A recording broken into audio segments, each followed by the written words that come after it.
অনেকদিন পর রান্নার একটি বড় ভিডিও নিয়ে হাজির হলাম আপনাদের সাথে।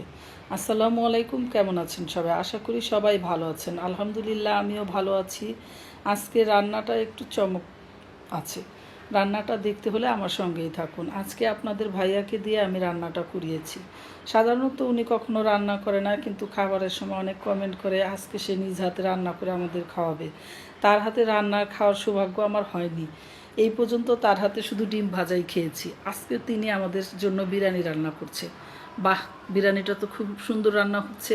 প্রথমে পেঁয়াজগুলোকে ভালোভাবে ভেজে নিচ্ছে, তারপরে একটু আদা রসুন দিয়ে দিচ্ছে, সেই সাথে ছিল রসুন বাটা এবং দিয়ে দিচ্ছে জিরা বাটা। জিরা বাটার সাথে ছিল জায়ফল জয়িত্রী বাটা।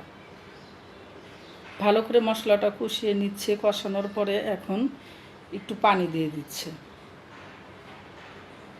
পানিটা দিয়ে নাড়াচাড়া করে নিচ্ছে। নাড়াচাড়ার এক পর্যায়ে সে দিয়ে দিচ্ছে ধনিয়া গুঁড়া, হলুদের গুঁড়া।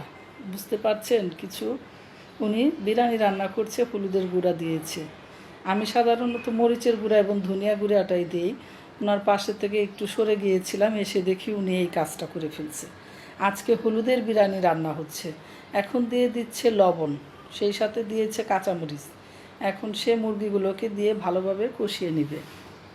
দেখা যাক কি রান্না করে আমাদের জন্য। সবসময় তো আমার হাতে রান্না খায়, কোনটা কীরকম হয় শুধু কমেন্ট করে। আজকে ওনার হাতে রান্না খাওয়ার সৌভাগ্য হয়েছে, খেয়ে দেখব সে কি রান্না করে আমাদের জন্য। নাড়াচাড়া করতে করতে এক পর্যায়ে মাংসর টুকরোগুলো ফেলেও দিছে। বুঝতে পারছেন আমার রান্নাঘরের কি অবস্থা, কি পরিমাণ কষ্টটা আমাকে করতে হবে আজকে। যাই হোক, টুকরাগুলো তুলে আমি ভালো করে ধুয়ে আবার এখানে দিয়ে দিয়েছি। এখন সে আবার নাড়াচাড়া করছে।